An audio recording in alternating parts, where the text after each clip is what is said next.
మనం దేన్ని తక్కువగా చూడకూడదు.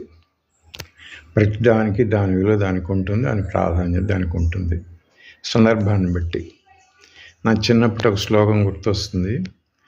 కాకః కృష్ణః పికః కృష్ణః కోభేద పికకాకయో వసంత సమయే సంప్రాప్తే కాకః కాకః పికః పిక.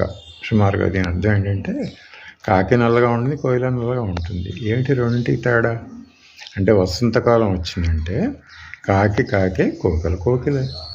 కాకి కావ కావమని అరుస్తూ ఉంటుంది, కర్కశంగా ఉంటుంది గొంతు. కానీ కోకిల మృదుమధురంగా మావి చిగురు తిని చక్కగా పాడుతుంది అన్నట్టు. బాగానే ఉంది. సంగీతం దగ్గరికి వచ్చేసరికి అది విషయం. కానీ చాలా విషయాల్లో కాకి చాలా ప్రాధాన్యత ఉంటుంది. కాకి నుంచి నేర్చుకునేది కూడా ఉంటుందని చెబుతారు. కాకులు కాక అని చెప్పి ఏదైనా పంచుకుని తింటాయి వేరే వాటితో పాటు.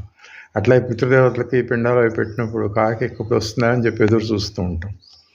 అట్లే గడ్డి వీళ్ళని గడ్డి పరకల వాడని అంటూ ఉంటారు. కానీ ఆ గడ్డి లేకపోతే గరికకి ఎంత ప్రాధాన్యత ఉంటుంది? వినాయక చవితి వస్తే దానికోసం వెతుకుతూ ఉంటాం, పూజ కోసం. అట్లే నేల ఉసిరి, మన వైద్యంలో నేల ఉసిరి ఈ జాండీస్ వచ్చినప్పుడు ఎంతో ముఖ్యం.